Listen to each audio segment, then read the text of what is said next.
Paroles semées, paroles partagées. Une émission de Marc Thomas.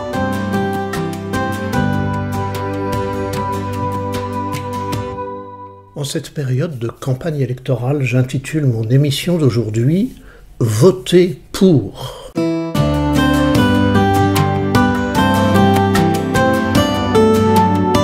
Écho du monde.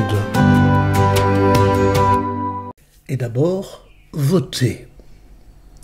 73,63% des Réunionnais se sont abstenus aux élections européennes du 9 juin dernier, soit 3 électeurs sur 4. Je n'ai pas les compétences pour interpréter ce taux record et je ne porte pas de jugement, mais je m'interroge. Car quand on ne croit plus aux politiques, on risque de laisser des forces obscures définir notre destin. Abstention, certes, parce que déçu, dans un sentiment d'impuissance. Quels que soient les votes précédents, on a l'impression que rien ne change, que c'est toujours aussi difficile, que c'est toujours les mêmes qui gagnent et les mêmes qui perdent, et que le peuple n'est pas entendu. Abstention parce que, en colère, de voir les magouilles, les malhonnêtetés, les tensions et les ralliements dans le seul but d'obtenir un poste et non de servir le bien commun. Oui, souvent, les déceptions et les colères sont légitimes. Mais notre détournement de la politique et nos abstentions risquent d'avoir un seul effet, les renforcer. Et parfois ne pas voter signifie un désengagement de la conscience citoyenne, peut-être même le primat du chacun pour soi sur la solidarité.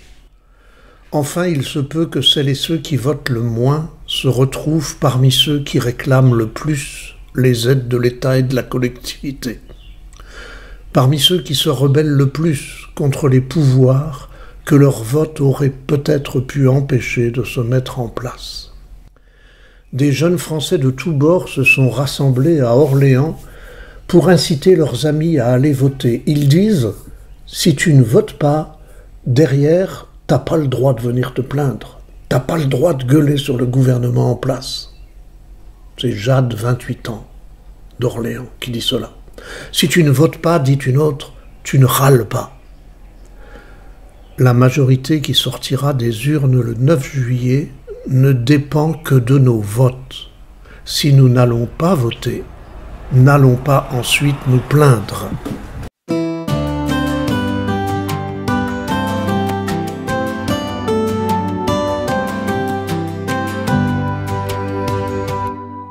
Alors faut-il voter contre ? J'ai l'impression d'entendre partout qu'il faut voter contre. Les postures des trois camps qui s'affrontent s'expriment le plus souvent en langage guerrier, où tous les moyens sont bons pour discréditer l'autre. Quand j'écoute la plupart des débats télévisés, je n'entends plus des débats, mais des combats. Personne n'écoute personne, tout le monde parle en même temps, il s'agit de parler plus fort que l'autre, il s'agit seulement souvent d'écraser l'autre. Voter pour choisir la rectitude et le bien commun. Voter pour dire oui à celles et ceux qui proposent et ouvrent des possibles, pour dire non à celles et ceux qui ne font que dénoncer et dénigrer. Voter pour dire oui aux valeurs essentielles de notre peuple et de notre histoire, et dire non au racisme de tous bords et au rejet de l'autre différent. Voter pour dire oui à la pluralité, au dialogue, à la négociation, et pour dire non aux postures guerrières d'affrontement entre des camps qui estiment avoir seule la vérité. Dire oui au compromis pour dire non aux compromissions. Voter pour dire oui à la sincérité et à l'humble recherche de la vérité, et pour dire non à des langages démagogiques faisant toutes les promesses possibles pour nous faire croire qu'avec eux tout ira bien pour nous, alors qu'avec les autres tout ira mal. Ceux-là passent leur temps à se présenter comme le bien face au mal, à se poser en sauveur contre les exploiteurs, à se prendre pour Dieu contre le diable. Nous savons bien que dans tous les camps, il y a des personnes droites, honnêtes, s'engageant sur des convictions que parfois nous ne partageons pas, mais ouvertes au dialogue dans un but constructif. Nous savons bien aussi que dans tous les camps, il y a des personnes troubles, préférant privilégier leur carrière personnelle plutôt que le service de la collectivité, des personnes prêtes à toutes les compromissions pour parvenir à leur fin. Nous savons enfin que dans toutes les périodes de crise démocratique, c'est le dialogue, le respect, la négociation et parfois l'union nationale qui ont permis de sortir la tête de l'eau. Voter pour dire oui à l'espérance qui serre les coudes et pour dire non au règne de la peur, cela, ça nous concerne tous. Canaliser nos peurs pour qu'elles n'inspirent pas nos votes. Oui, le monde est incertain. Oui, l'avenir n'est pas écrit d'avance. Oui, l'insécurité et l'incertitude nous déstabilisent. Mais la peur ne construit jamais rien. La peur génère le retrait, le repli, la méfiance de l'autre et finalement la violence. Alors, plutôt que la peur, votez pour dire oui à la résistance face aux cyclones destructeurs de tous bords. Face au terrorisme nazi, les peurs ont suscité des collaborateurs. C'est la résistance et le rassemblement qui ont restauré notre intégrité et notre identité nationale et qui nous ont redonné la liberté de vivre pacifiquement et de reconstruire. De la même manière, il est temps de résister plutôt que de se rebeller, il est temps de sortir de la méfiance et de la peur pour nous nourrir de nos valeurs et de nos convictions.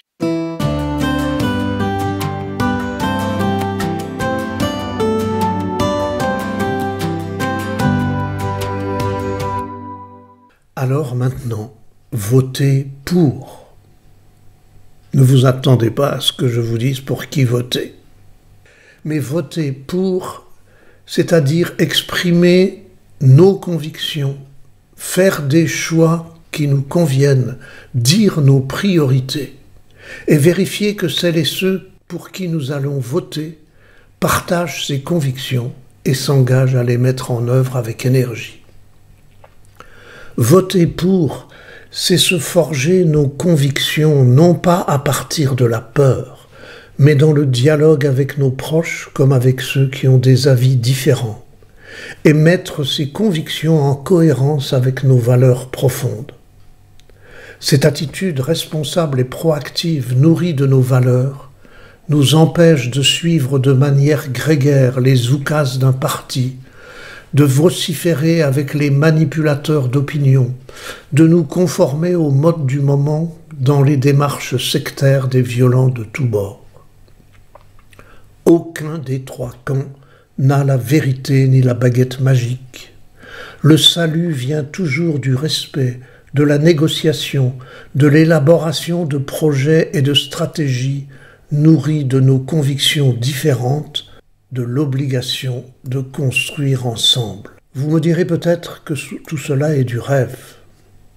Oui, c'est du rêve si nous restons spectateurs sur le bord de la route, répandant notre fiel, nos lamentations et nos récriminations sur celles et ceux qui vont dans l'arène, parfois pour écraser les autres, sans même chercher à entendre celles et ceux qui portent une voix différente.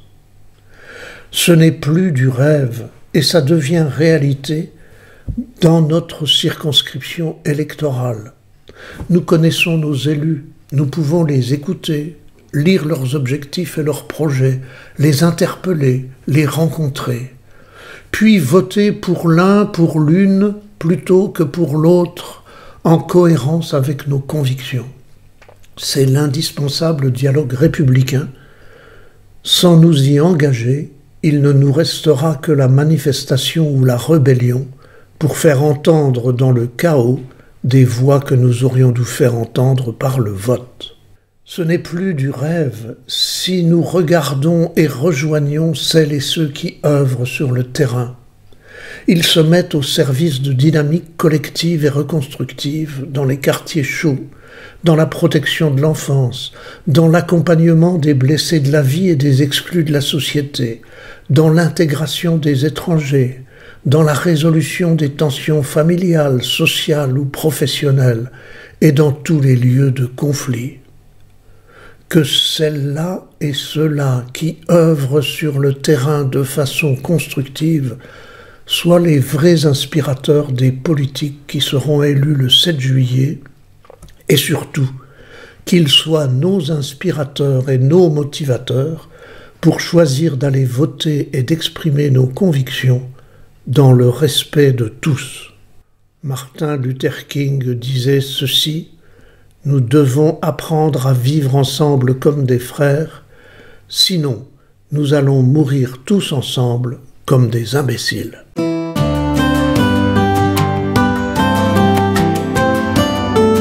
Expression artistique.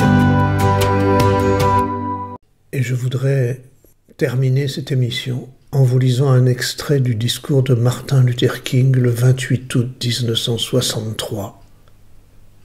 J'ai fait un rêve.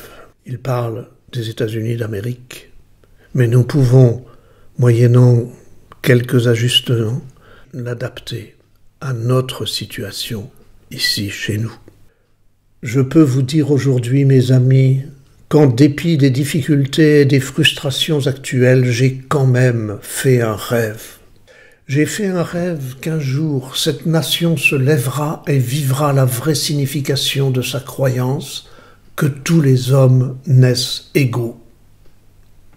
J'ai fait un rêve qu'un jour, sur les collines de terre rouge de la Géorgie, les fils des anciens esclaves et les fils des anciens propriétaires d'esclaves pourront s'asseoir ensemble à la table de la fraternité. J'ai fait un rêve qu'un jour, même l'État du Mississippi, un désert étouffant d'injustice et d'oppression, sera transformé en un oasis de liberté et de justice. J'ai fait un rêve que mes 4 enfants habiteront un jour une nation où ils ne seront pas jugés sur la couleur de leur peau, mais sur leur comportement. J'ai fait un rêve qu'un jour l'État de l'Alabama, dont le gouverneur actuel n'a à la bouche que les mots d'interposition et d'invalidation, sera transformé en un endroit où les petits garçons et les petites filles noires pourront prendre la main des petits garçons et des petites filles blancs et marcher ensemble comme frères et sœurs. J'ai fait un rêve aujourd'hui. Je rêve qu'un jour toute la vallée sera relevée, toute colline et toute montagne seront abaissées, les endroits escarpés seront aplanis et les chemins tortueux redressés. La gloire du Seigneur sera révélée à tout être de chair. C'est Marc Thomas qui commente ici, vous avez reconnu, une phrase de l'Évangile à l'annonce de la venue de Jésus, sauveur de l'humanité. Et Martin Luther King reprend « Telle est notre espérance, c'est la foi avec laquelle je retourne dans le sud. Avec cette foi, nous serons capables de distinguer dans la montagne du désespoir une pierre d'espérance. Avec cette foi, nous serons capables de transformer les discordes criardes de notre nation en une superbe symphonie de fraternité. Avec cette foi, nous serons capables de travailler ensemble, de prier ensemble, de lutter ensemble, d'aller en prison ensemble, de défendre la cause de la liberté ensemble, en sachant qu'un jour, nous serons libres. Martin Luther King, tellement actuel.